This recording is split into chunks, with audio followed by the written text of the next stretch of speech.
So picture this, you're driving along in the Netherlands and you see this traffic signal. Do you know what it means? I was wondering this myself and I thought, is it a reminder of the speed limit? Is it a signal that I'm driving the speed limit and I'm doing okay?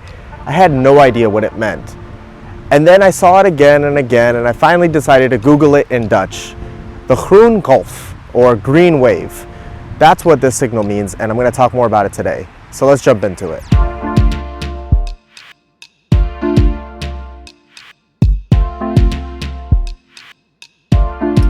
So I came to Almere to hopefully demonstrate this. We'll see how it goes. The signal doesn't always turn on, but we'll see. So the concept is pretty simple. The idea is if you drive the speed limit, in this case 50 kilometers an hour, you're guaranteed to get a series of green lights. You see the signal here is lit. That's basically telling me that if I continue at this pace, continue at the speed limit of 50 kilometers an hour, I should get green lights all the way. Now, it doesn't always work, but it is still cool to see that this concept of driving the speed limit actually benefits drivers and keeps them moving, keeps them happy. This isn't a new concept or a Dutch-specific concept. Traffic engineers all over the world try to engineer traffic signals and time them so that if you drive the speed limit of that road, you get green signals. The difference here is in the Netherlands, in this case, you have a signal that actually lights up and kind of gives you that positive reinforcement, as you see right now, that if I continue at this pace, I'm going to continue getting green lights. And that's pretty cool. Now, there's a lot of factors that can affect it, of course, traffic conditions, people stopping to turn right, but in this case, this is a road that has several traffic lights in succession. They're all linked, and this signal is telling me that despite the conditions, I'm still going to get green traffic lights on my way, and that's really cool. So the Netherlands uses this signal in a lot of different cities to help drivers and to keep traffic moving, but there's a lot of different benefits to it as well. One, it reduces the stop and go of traffic, which is actually better for emissions. You're moving at a consistent speed. It actually discourages drivers from speeding, in my opinion, because what's the benefit of speeding if you're going to speed up and get to a red light? Actually, you should just continue at a slower pace or the speed limit, and then you'll actually continue moving at a constant speed. Also, it reduces noise in the area because there's not as many cars stopping and then starting up again and accelerating. They're just moving at a continuous pace, and that benefits the residents around as well. So now I'm going to go back the other way and let's see if we get another green wave this time.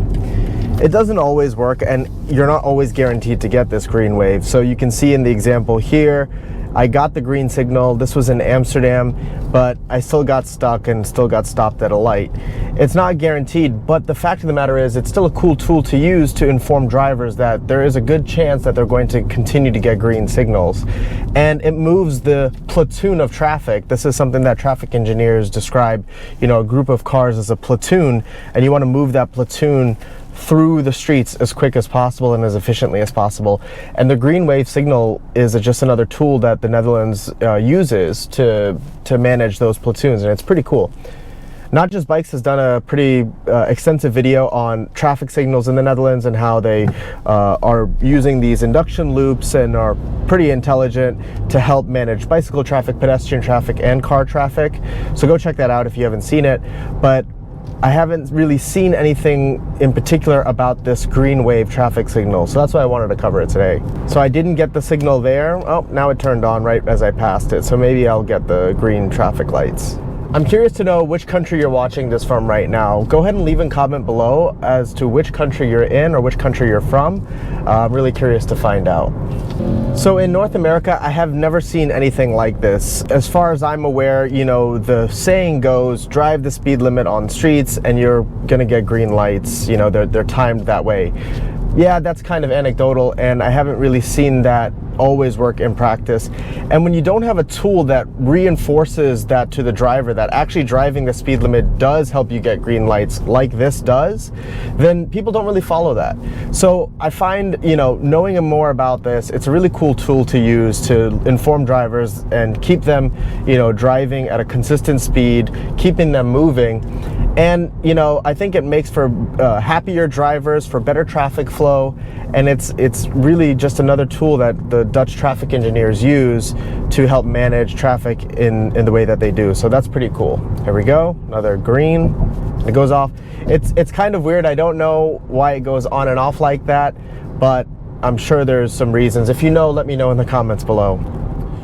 So that's pretty much it. Now you know a little bit more about the green wave traffic signal here in the Netherlands. Let me know what you think in the comments below. Am I just crazy to think that this is cool? Does everybody else know about it? Maybe I'm just a noob who didn't know what the signal meant. Let me know in the comments below. Look forward to reading them. And until next time, thanks for watching.